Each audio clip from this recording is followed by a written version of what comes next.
So,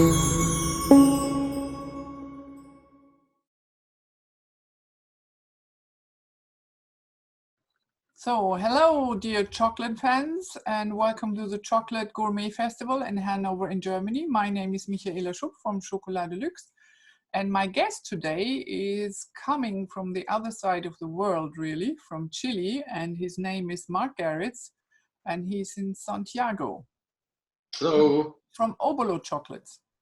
So, welcome, Mark, and yeah, let's hear your story. Wonderful. Well, first of all, thank you for inviting us to participate in this festival, the first virtual chocolate festival in the world. It's an honor for OBOLO to be part of it. I remember fondly when you and I met back in February in Amsterdam at Chocoa. Yes.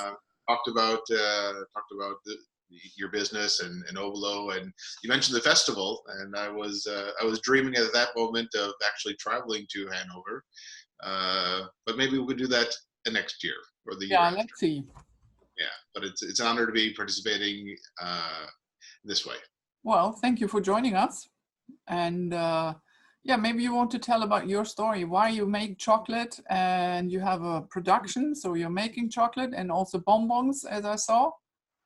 Sure. So, yeah, that's a good question. Why we make chocolate? So, first of all, we're OBOLO Chocolate. We're the first bean-to-bar chocolate maker in Chile. And why we make chocolate, or why I make chocolate, obviously, it's a pretty long answer, but I'll try to summarize it. I've been living in Latin America for 25 years. I was born and raised in the United States. I came down to South America after college with a backpack, looking for some adventure. And 25 years later, I still have my adventure going, that's for sure. But in that time, I've spent quite a bit of time working and traveling around different areas of Latin America. And I have a passion for food and a passion for crafts. But most importantly, the reason why I make chocolate is it's a way for me to be connected to all these beautiful places and communities around Latin America that I feel connected to. I live here in Chile, and I love my life here in Chile. My family is Chilean. But I also love other parts of Latin America. I love the Amazon. I love the communities in Peru and Ecuador and Bolivia, places that I've spent quite a bit of time. And through making chocolate, I can be connected with those places daily through our cacao beans, through our relationship with the cacao farmers. And so really it is a way for me to be connected to all the places in Latin America that I love. And finally, probably the real driver between why I do this is I'm extremely grateful for these 25 years that Latin America has given me. It's adopted me as part of their culture, part of their societies. I've not only lived in Chile, but I've lived in Argentina, in Ecuador. I first started working with cacao in Ecuador actually over 20 years ago. I've worked extensively throughout the region. So I'm extremely grateful for these 25 years. I am who I am because of this time spent in Latin America. And my way of giving back, my way of showing my gratitude to Latin America is OBOLO. I hope that we can make a difference. I hope that we can make an impact. I hope this can be my legacy and my way of saying thank you to everybody that has. Getting goosebumps when you say that. Well, that's the real driver behind it. Yeah. I hope, like I said, I hope this is my way I can say thank you and kind of give back to everybody that's giving so much to me in these past 25 years. That's also what OBOLO means, right? It does, yeah. Most people don't know it. It's a word in Spanish that means a gift or an act of generosity. The root of OBOLO comes from ancient Greek. Yes. OBOLO was a Greek coin. It was 6 obolos to a drachma. In my understanding of the root of it is that word evolved from ancient Greek to Latin, eventually to Spanish. And when somebody gave a coin as a gift, as a donation, it was their OBOLO. Yeah, we have that in German too. We say einen Obolus bezahlen, to pay in obolus. So, or there you go. There you go. Give you a part. Yeah, but I came to the brand OBOLO through this question of why am I doing this? And it was before I was making chocolate full time. I worked for an environmental nonprofit called the Nature Conservancy. I worked 10 years with the Nature Conservancy, and there was a time, and I'll get to it probably later in our conversation, that I was still working with the Nature Conservancy, and I was starting to make chocolate. And I started to think about, okay, what name do I want to give to this product? And I was having a conversation with some friends here in Santiago over dinner one Saturday night. I think it was that following Monday, I had to fly up to the United States for some meeting. And I was on a connecting flight early in the morning from Miami to Dallas. And I remember clearly that I pulled out my iPad and I started to write sort of my manifesto, like, why am I making chocolate? And as I wrote it, this sense of giving back, of saying thank you, of gratitude, just kept appearing in every line that I was writing. And I started to highlight those different true meanings of what I was doing. And the word gift and giving back came up. And so I arrived into Dallas. I had a layover. I went to the Animals Club, took a shower, jumped on Wi-Fi, and started Googling, synonyms of the word gift, regalo in Spanish. And all of a sudden this word OBOLO came up. I'd never heard of it before. It was really obscure. Yeah, it was really obscure. So like at the bottom of the list of thesaurus of gift. And like, what is this OBOLO? It looked beautiful. It was well-rounded. And I double-clicked on it, and then it came up as a gift, and then it said it was a coin. And then and probably many of your customers know that before the Spanish arrived to the Americas, that cacao beans were also coins. Yeah. And so it just seemed to be like the perfect brand for my chocolate. And I came back to Santiago like 4 days later, and I immediately registered the brand, and that's how we came to be known. It's a good name, I think. I like it. Oh, thank you. I always envisioned that one day we'd be sharing our chocolate outside of Chile, and I wanted it to be sort of a global brand in the sense that it wasn't the Santiago Chocolate Company or something that was so attached to our geography that the brand wouldn't resonate. And so I wanted the brand to be able to resonate anywhere around the world. I'm sure it will. Hopefully, yes. It has thus far. Yeah. So now you're making chocolate. Yes. Now I make chocolate full time now, but it's been a journey. My first experience working with cacao and chocolate was actually back in Ecuador in the early 2000s. I found myself living and working in the Ecuadorian Amazon with some indigenous communities, with a local foundation called the Yachana Foundation, who worked on education, health, and rainforest conservation programs with communities. And at one point we're looking, okay, well, how can we help provide sustainable income for them and help fund our projects that we had, which is always a challenge working with nonprofits. And looked at they grow coffee, they grow fruits, they grow cacao. What do they do with it? They would sell them to middlemen in the local market for nothing, basically. No value would be retained with the communities. So we said, well, that's not right. So what if we help them add value to their cacao, transform it into a final product, and then sell it locally in Ecuador and some exports, and then 100% of the profits invest back into the same programs of the community. And so started that project with the foundation. It was called Yachana Jungle Chocolate. It's not around anymore. But at the time I became friends with Robert Steinberg, who was the founder of Scharfenberger Chocolate. He was doing some sourcing and looking for the the famous white cacao beans and wanted to know if there were some in the area of Ecuador that we were working. And he heard about this kind of crazy gringo Mark that was living in Ecuador working with cacao. And he found my email and wrote me one day, and we met in Quito. They went out to the jungle and ended up building a really nice friendship. And he taught me a lot about cacao, about fermentation, and a lot of the things that I apply today were because of my relationship with Robert, who unfortunately passed away as you know, many years ago. But that was my first steps into the world of cacao and chocolate. Then I returned to Chile in 2003, left cacao and chocolate behind me.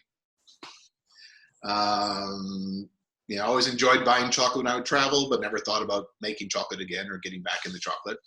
I was working for the Nature Conservancy, this environmental organization that I mentioned. And it was in 2013 that my youngest daughter was born. Her name is Emma. Okay. And there's a saying here in Chile, Spanish, that when babies are born, the little translation is they are born with a piece of bread under their arm. Mm-hmm. That's a little translation. But what it means is that they come bearing gifts. They bring you something that was unexpected. Okay. And Emma's gift to me was an inspiration and a motivation to get back into chocolate. It was about a month after Emma was born. It was probably a Friday evening. I had a nice bottle of wine open. My wife was resting. Our eldest son was resting. Emma was asleep. And over that bottle of wine, I was thinking of how happy I was about Emma's arrival, our family that we were forming. And I was, in that moment, I was thinking, when else were you so happy, just so fulfilled with life?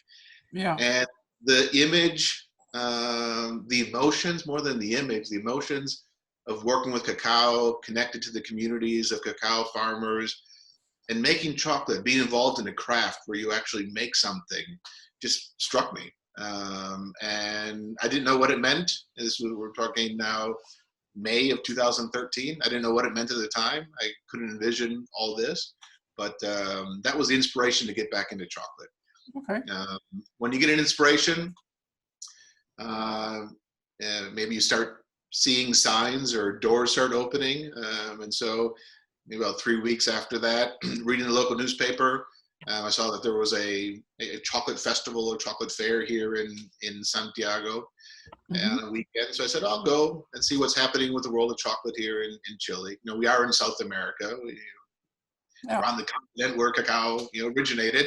So let's see what's happening with chocolate here in Chile. And I walked around and I asked, many well-named brands here, and asked their chocolatiers, hey, tell me about your chocolate, how do you make it? What beans do you work with, and so forth? And the answer was pretty much the same for everybody. I said, no, we have the best chocolate in the world. Our chocolate is, name a European country, and that was their answer. Yeah.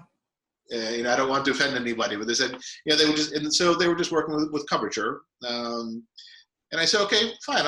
You might be working with good coverture, perhaps. I'll give you that. But I said, but we're in South America. We have cacao just next door to us. You either go up to Bolivia, Peru, Ecuador, wherever. You have access to this amazing cacao, amazing raw material. It's close by. The environmental footprint of coverture coming to Chile is gigantic. Because if it's American, South American cacao, it means it goes from South America to Europe, and then back within a final product, or probably it's African, which also has a large environmental footprint and social footprint, as we also know, social impact.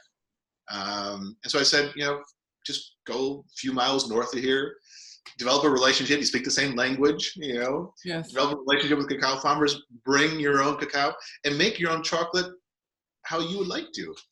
We have such amazing, winemaking traditions here, and olive oil, and amazing crafts. Make your own chocolate. They all told me, nah, you can't do that. That's impossible.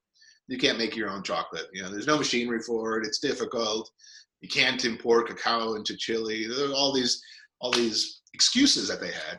And I like a good challenge. And so I said, you know what, I'm going to prove to all these, big shot chocolatiers that you can actually make your own chocolate here. And it started out just as a hobby, as a challenge. You probably know this, this story from other chocolate makers. So, John Nancy, chocolate alchemist, finding some equipment, bringing it down.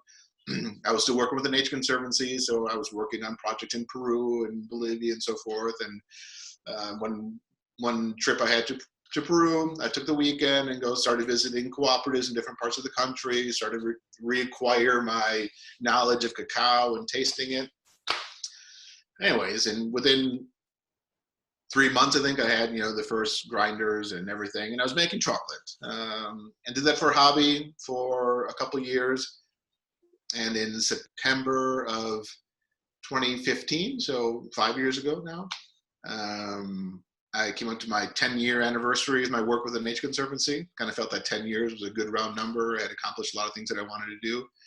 I was enjoying making chocolate, and so I spoke to my wife. I said, it was a Friday evening, another bottle of wine was open. And I said, I think I'm gonna go in Monday morning and resign and make chocolate. And she said, okay, go for it. And I did that. And started making chocolate out of my home. Once again, typical story out of my home. And in 2017, started to work on construction of this old house where we're in. It's in kind of an old historic section of Santiago. Redid everything, electrical, plumbing, and built the first bean to bar chocolate factory in Chile. We opened this in November of 2017. So we've been open 3 years physically here in this facility. Okay. Yeah. Do you want to show us around a little bit? Sure, I'd be happy to. I'm going to connect to see how this works. Mm-hmm. Let me put my earbuds on. I'm sorry if I'm talking too long, too. I tend to. Don't worry. You can edit me out.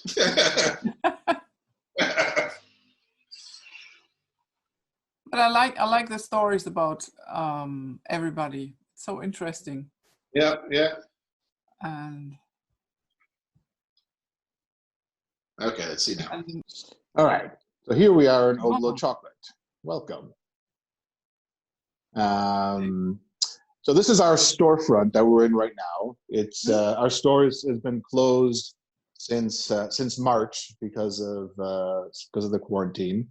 We're still closed on weekends because of quarantine. So we're kind of in between a storefront and delivery. So we have our boxes here on. This would be our place where we would have all our chocolates. But we have some boxes for delivery and so forth. Mm-hmm. But so it says here in Spanish, this is where we make chocolate. One of the concepts behind the design of this is that we want to be transparent. We want to teach people how chocolate is made. And so when you walk into the door, the first thing you see is this big window with the stone grinders behind it. And that's the big attraction when people are coming here for the first time and seeing actually chocolate in those grinders. Right now we have them down because of everything that's going on with the coronavirus and our reduced capacity of production with our team. But normally those two are going full-time 24/7. Here are our beans. We work with exclusively with beans from the Pangoa co-op in Peru. Mm-hmm. We've been working with them for basically since the inception. So I traveled around Peru, visiting different cooperatives and cacao farmers, looking for the quality of beans and their social and environmental values. And when I came across Pangoa, it was just clearly evident to me that they were the right cooperative to work with. When we're working with them, organic cacao, right? Yes, so the cacao is certified organic. We do not have organic certification as a chocolate making facility, but our beans are certified organic, and our sugar that we use also that comes from Brazil, native. Many chocolate makers use that, at least here in North America, at least. I'm not sure about Europe. That's also certified organic. Mm-hmm. So we have the sacks of beans here in this area. We keep them sealed so people can't get into them, but it's part of the experience of learning how chocolate is made. Yeah.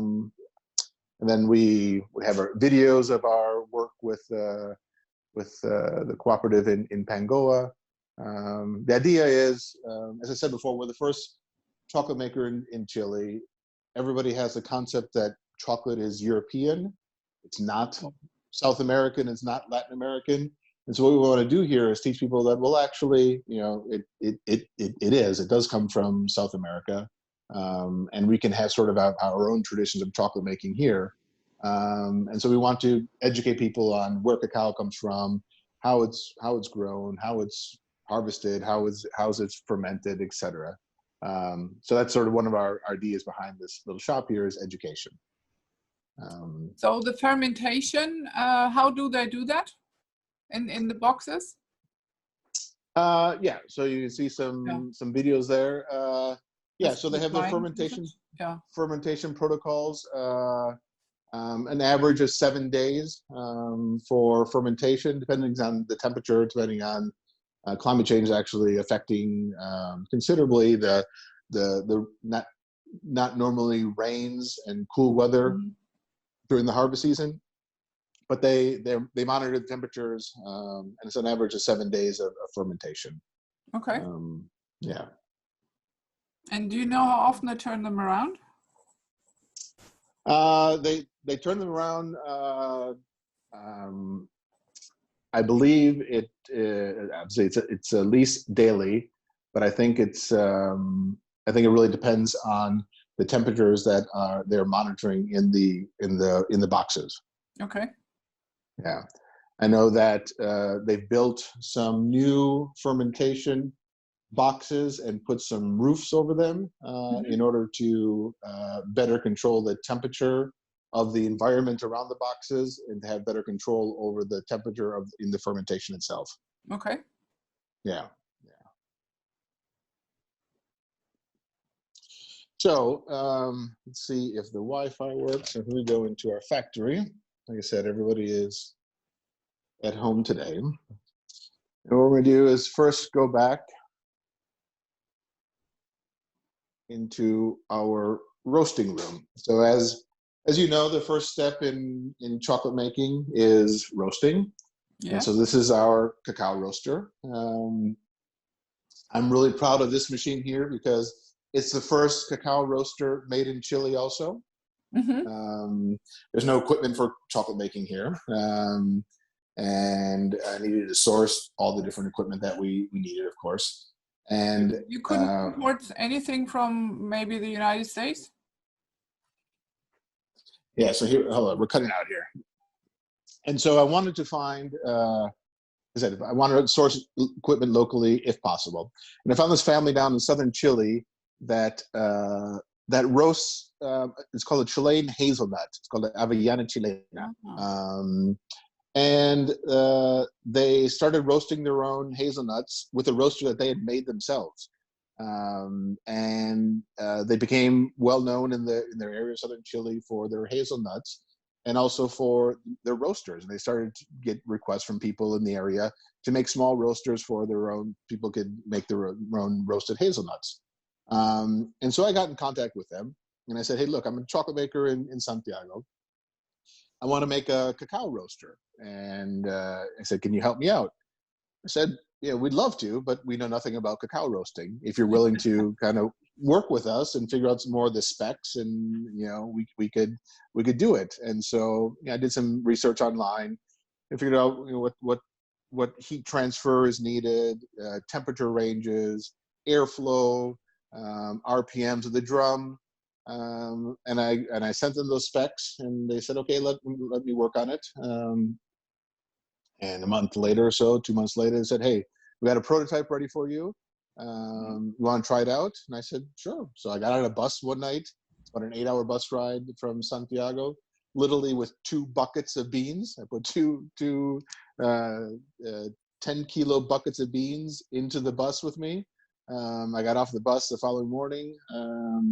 The father of the family was waiting for me at the bus terminal. We drove out to their country home. And we roasted the first batches of cacao beans in Chile. Made some adjustments to the roaster, and a month later they sent it up here to Santiago. This is our famous Chilean cocoa roaster. Looks like a little bit like a locomotive. It does. People have that same, and it you know, in all honesty, you had mentioned about importing one from other places, which is a possibility. Much more expensive, but this sort of runs like a locomotive from 1920s. Also, it's pretty basic. You know, I feel like I'm driving, you know, across the United States or across Europe in a Model T when I'm roasting in this. Yeah. But it's pretty basic. You don't have a lot of functionalities, not a lot of bells and whistles, you know, but it roasts good, and I'm happy with it. So this is our roaster, and then over here, I don't want the Wi-Fi. So this one we did import. This is our winnower. Mm-hmm. So that's where we crack the beans and separate the nibs from the husk. Yeah. So this one is imported from Peru. So in my visits up to Peru, I met Jose Rojas, who's the owner of Delani, which is a chocolate equipment making company, manufacturer in Lima. Mm-hmm. And he was developing this winnower called the Windcracker, and we were one of the first ones to buy one from him. We've had this also for 3 years now, and it's been working great. We can do up to around 70 kilos of beans in about 45 minutes. Mm-hmm. Never seen a machine like that. They all look very different. Yeah, they all do. Yes, yeah, they all do. Yeah. We kind of have a hodgepodge of equipment here. You know, I know a lot of people, you know, have the sort of Mercedes lines of you know, some of the Italian makers, which are all sort of integrated. Unfortunately, we just have a bunch of equipment that we put together. Maybe one day we'll have a full integrated line, but we've been happy with the winnower. This here is we do make a janduja, chocolate and hazelnut spread, and this is our depositor for the janduja. Got it all wrapped up now. It's covering up from dust and so forth. Yeah. So here's where we roast and we winnow. Nibs in the buckets are there, and then we bring them up front into our 2 stone grinders. Mm-hmm. So these are DCM 100s made by Diamond Custom Machines out of New Jersey in the United States. Bhavani, most people know of him. They do up to 40-kilo batches. Mm-hmm. We have 2, one for our vegan line and another one for our milk lines. So we do separate between our vegan bars and our milk bars. Okay. Normally, and in good times, these are running 24/7. Because of the situation right now, they are shut down. But this is where we make all of our chocolate. Once again, and it's in front of the window, so everybody that comes in the store can see it being made. As we make our chocolate, we pour them into stainless steel pans, and then we put it up here into our library of blocks of chocolate. So we separate it by different percentages, different dates, and so forth. And here's where we age our chocolate bars. Afterwards, we melt them. Yeah, I was going to say. So we have our little proofing cabinet here. Okay. Where we keep melted chocolate and melt our cocoa butter for our infused bars, heat nibs before putting them into the grinder. Mm-hmm. Really funny is that you probably hear these stories from chocolate makers about building out their facilities and their process. This is one machine that I didn't have in my plans when I built this place. And I didn't think about it because we were just working in my home using small, Banyo Marias, melters. And when I got in here, I'm like, oh my goodness, yeah, we need to like keep chocolate melted, liquid at all times. How are you going to do that? And this was the solution to that. And I couldn't imagine having a chocolate factory without one of these. Yeah. So we keep our chocolate melted, and like I said, we heat our beans, dry our sugar before putting it into the melanger. And then we temper. Tempering's been one of the most challenging things. We have our Unica here, our FBM Unica, which has been a challenge to work with. We have our tabletop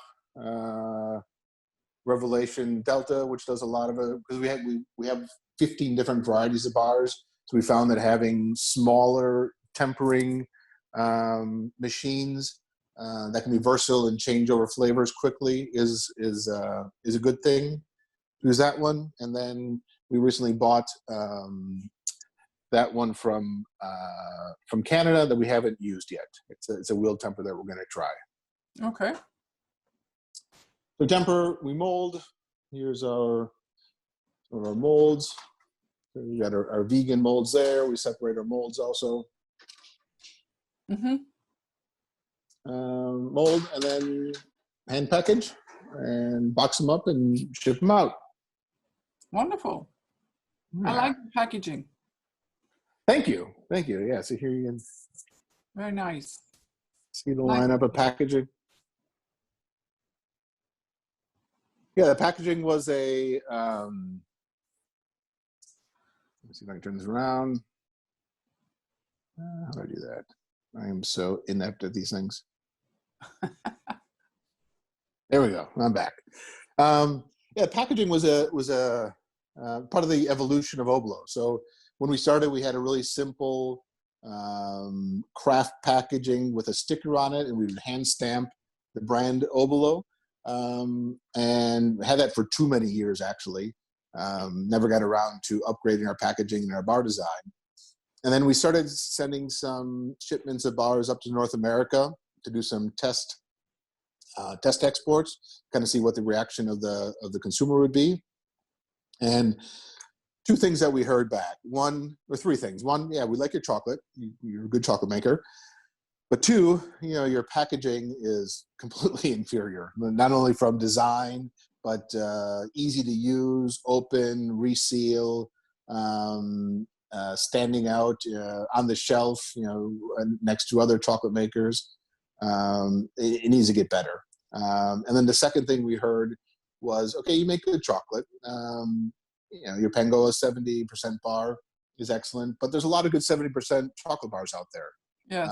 What can you do that is uniquely Chilean or uniquely different that nobody else can do, or that's going to stand out in the market? And that was about 2 years ago that I heard those constructive criticism about the brand. And I came back and started to work on a project of, one, improving our packaging, our design, and two, launching a whole new line of bars we call local flavors of Chile. So their packages, this is our new packaging. See if I can turn this around again. There we go. I'm getting better at it. So our packages now are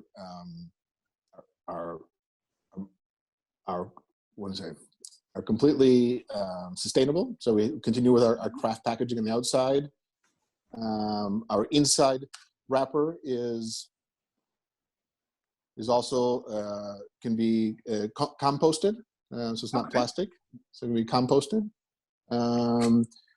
We take advantage of all of our winemaking tradition here in Chile. So these are actually wine labels that we put on here. So it's a much better quality print with the foil and the texture and so forth. And so we've been really happy with our new packaging. Our design, really simple, clean, and wanted to highlight the different flavors or the different infusion of the bar. So this is our lineup of our local flavors of Chile. With our similar approach of working directly with the cacao farmers in Peru, we work directly with local producers of medicinal herbs, local spices, native berries from all across Chile, from the northern Atacama Desert down to the rainforest of Patagonia. Mm-hmm. We source those directly from them, and then we created this line of ours called Local Flavors of Chile.